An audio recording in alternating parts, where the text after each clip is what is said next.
حضرت امام زرقانی نے یہاں ایک بڑا خوبصورت واقعہ لکھا ہے کہ ایک دن حضور سیر کرتے کرتے مدنی زندگی میں باہر تشریف لے گئے. وہاں ایک قافلے نے پڑاؤ کیا ہوا تھا اور ان کے اونٹ چل رہے تھے. ایک سرخ رنگ کا اونٹ حضور کو پسند آ گیا. قافلے والوں سے پوچھا اس اونٹ کو بیچتے ہو؟ انہوں نے بیچنا تھا یا نہیں بیچنا تھا. حضور نے پوچھا تو کہا ہاں بیچتے ہیں. میرے شیخ کہتے ہیں میں دل ویچا میں جگر ویچا جے پیارا محمد آ جاوے نہیں میں اپنا سارا کر ویچا جے پیارا محمد آ جاوے.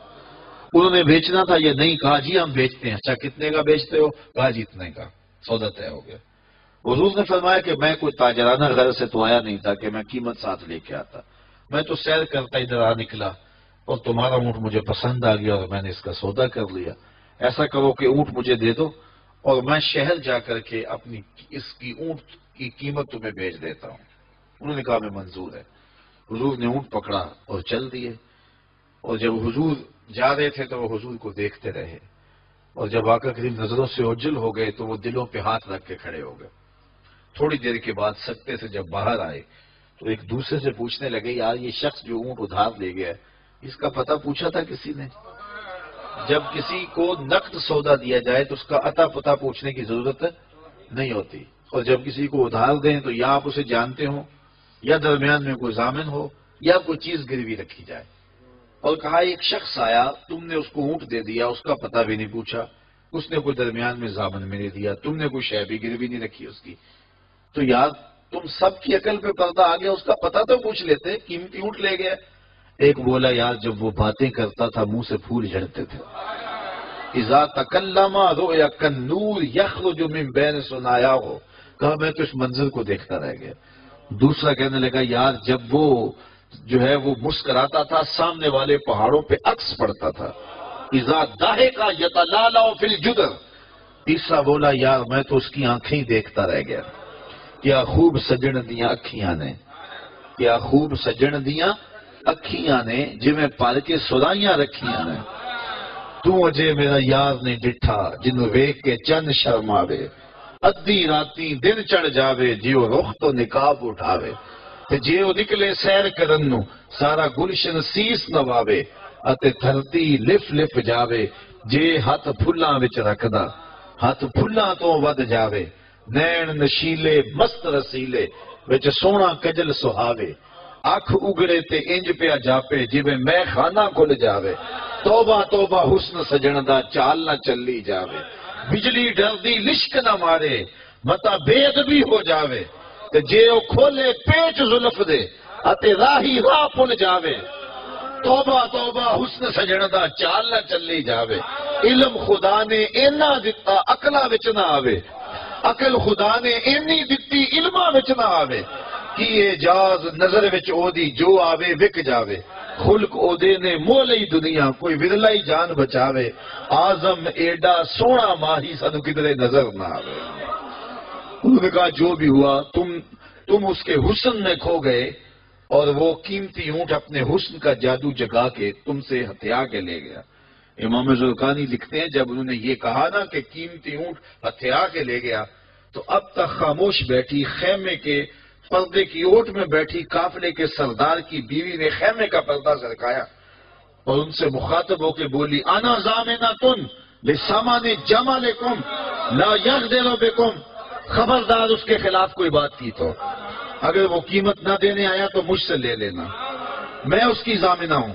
انہوں نے کہا اچھا تو اسے جانتی ہے؟ کہا واللہ میں بھی نہیں جانتی. تو کہا پھر ضمانت کیسے دے رہی ہے؟ کہا جب تم سودا کر رہے تھے خیمے کی اوٹ سے میں نے اس کا چہرہ دیکھا تھا اور جس کا چہرہ اتنا سونا ہو وہ جھوٹ بول ہی نہیں سکتا ہے. تھوڑی دیر گزری تو حضور کے غلام آ گئے کہ کون ہیں لوگ جن سے ہمارے آقا نے اونٹ خریدا تھا. انہوں نے کہا یہ ہم لوگ ہیں. کہا یہ حضور نے کھجوریں تمہاری ضیافت کے لیے بھیجی ہیں اور یہ تمہاری قیمت ہے. انہوں نے کہا قیمت بعد میں دینا ہم تو خود بک گئے ہیں, ہمیں پہلے بتاؤ وہ پیارا رہتا کہاں ہے. تو کہا یہ نخلستان مدینہ جو سامنے دکھائی دیتا ہے یہی ڈیرے ہیں اس محبوب کے. تو امام زرقانی لکھتے ہیں سارا قبیلہ, اس قبیلے کا نام تھا وفد طارق, وہ سارے کا سارا وفد طارق اٹھا اور مدینہ المنورہ پہنچا اور حضور کے قدموں میں جا کے بیٹھ گیا. تیری تک کے ادامہ میں مرید ہو گئے. تو چہرہ اتنا خوبصورت تھا، اللہ اکبر، دیکھنے والے کہا کرتے ہیں اللہ اللہ، یاد آتا ہے خدا دیکھ کے صورت تیری۔ تو کسی سے اگر پیار اس لیے کیا جاتا ہے کہ وہ سونا بڑا ہے، تو پھر آؤ نا اس سے پیار کیجئے جو اتنا سونا ہے کہ پیر مہر علی بول کے کہنے لگے، مکھ چند بدر شاہ شانی ہے، متھے چمک دی لاٹ نورانی، کالی زلف تے اکھ مستانی ہے، مخمور مد بھریاں۔ اعلیٰ حضرت بریلی سے بول رہے ہیں، ذرا لہجہ دیکھیے کتنا خوبصورت ہے۔ بلبل نے گل ان کو کہا، بلبل کی منتہائی پرواز تو یہ کسی کو پھول کہتے، وہ پھول سے آگے تو سوچ نہیں سکتے، لیکن اس نے بھی پھول کہہ دیا۔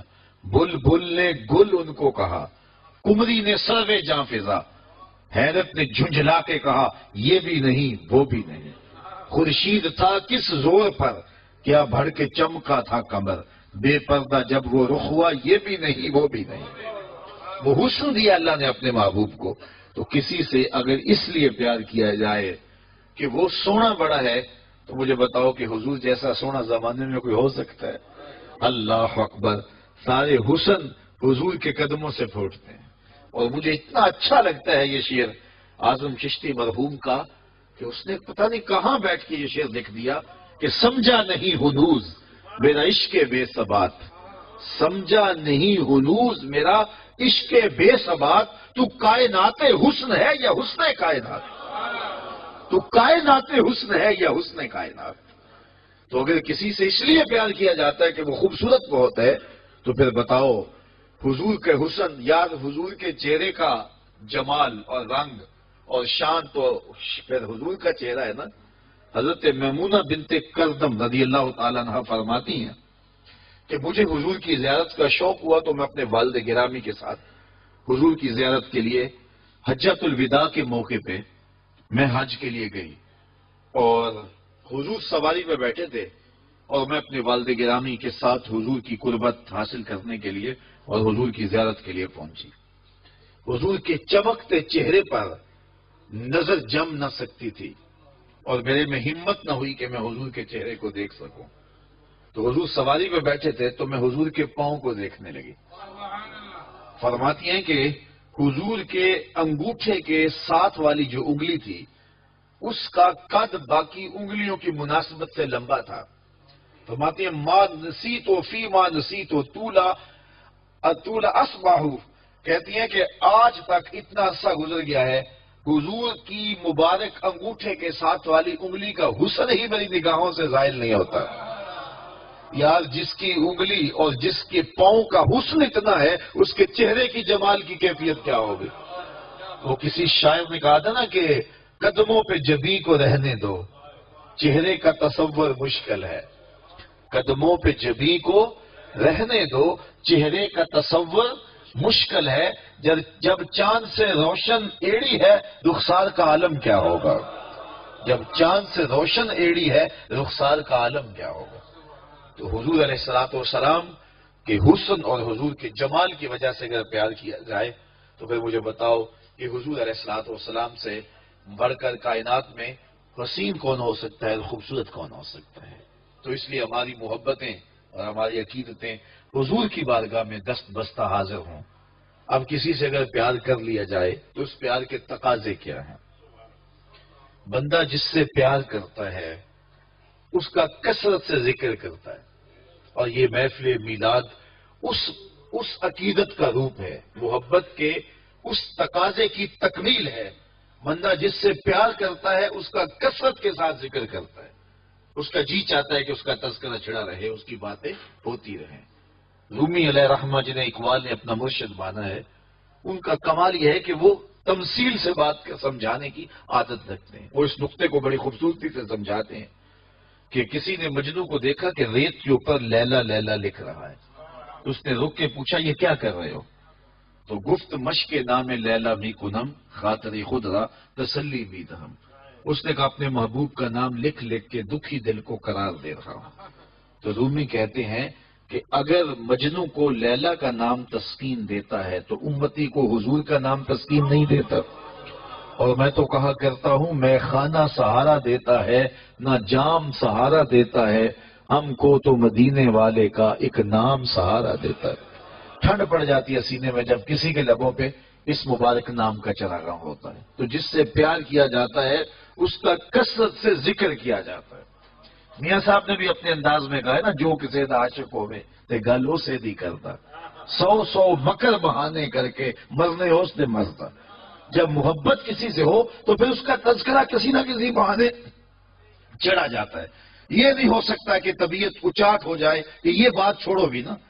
میں مختلف جگہوں پہ جاتا ہوں تو بعض لوگ پرچیاں دیتے ہیں جناب میلاد النبی کے ثبوت کے حوالے سے بھی کوئی بات کیجیے، تو میں کہتا ہوں کہ دلائل کی زبان میں ہمارے علماء بات کرتے ہیں اور کمال کر دیتے ہیں، لیکن میں کہا کرتا ہوں اپنے سادے لہجے میں، کیا حضور کے ذکر کے لیے بھی دلیل کی ضرورت ہے؟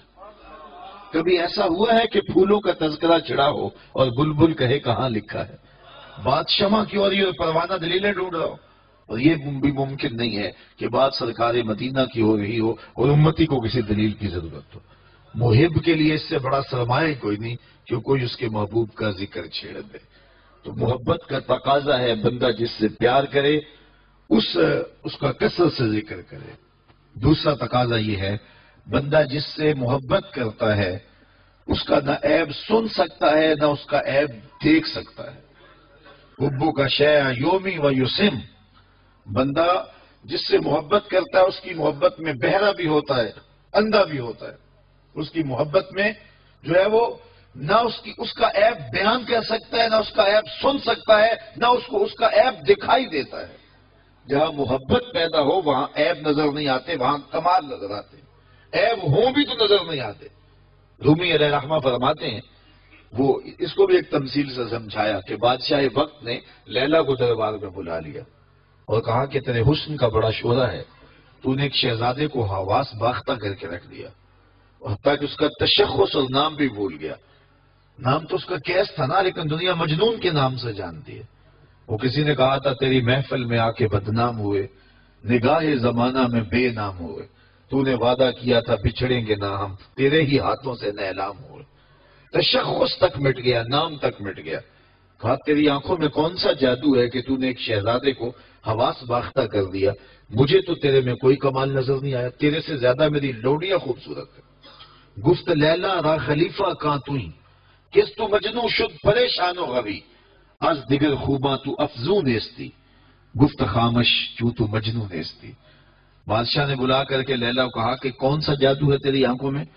تیرے سے تو زیادہ میری لونڈیاں حسین ہے، مجھے تو کوئی کمال نظر نہیں آ رہا۔ تو لیلا نے 2 لفظی جواب دیا، گفت خامش، کہا بادشاہ چپ کر جا، چوں تو مجنو نیستی، تو کوئی مجنو تو نہیں نا۔ دیدائے مجنو اگر بودے تولا، از تو عالم بے خطر بودے تولا، تیری آنکھ مجنو والی ہوتی پھر تو مجھے دیکھتا۔ تو ہوشدارو لیک مجنو بے خودست، در طریقے عشق بیداری بدست، تو ہوش والا ہے اور مجنو ہوش کو چھٹی دے کے آیا ہے، اور اس کوچے میں ہوش کی پونجی چلتی نہیں ہے۔ تو رومی کہتے ہیں کہ اگر لیلا کو دیکھنا ہے تو مجنو کی آنکھ چاہیے، اور مصطفیٰ کریم کو دیکھنا ہے تو ابو بکر کی آنکھ چاہیے۔ اگر وہ نگاہ ہوگی تو کبھی ہو ہی نہیں سکتا کہ کوئی عیب دکھائی دے، اور یہ تو ذات وہ ہے جہاں عیب ہے ہی نہیں۔ محبوب میں تو عیب ہو بھی تو نظر، اور یہ وہ ذات ہے خلقت مبرئا من کل عیب، یہاں تو عیب نام کی چیز ہی کوئی نہیں، بلکہ میرے امام بولے وہ کمال حسن حضور ہے کہ گمان نقص جہاں نہیں۔ نقص تو بڑی دور کی بات ہے، یہاں نقص کا گمان بھی نہیں ہے۔ یہی پھول خار سے دور ہے، یہی شمع ہے کہ دھواں نہیں۔ ہر پھول کے ساتھ کانٹا ضرور ہوتا ہے اور ہر شمع کے ساتھ دھواں ضرور ہوتا ہے، لیکن حسن رسول وہ پھول ہے جس کے ساتھ کانٹا نہیں ہے، اور وہ شمع ہے جس کے ساتھ دھواں نہیں ہے۔ تو جہاں محبت پیدا ہوتی ہے وہاں عیب ہو بھی تو دکھائی نہیں دیتا، اور جو میرے اور آپ کے آقا و مولا ہیں وہ تو ہیں ہی سراپا کمال۔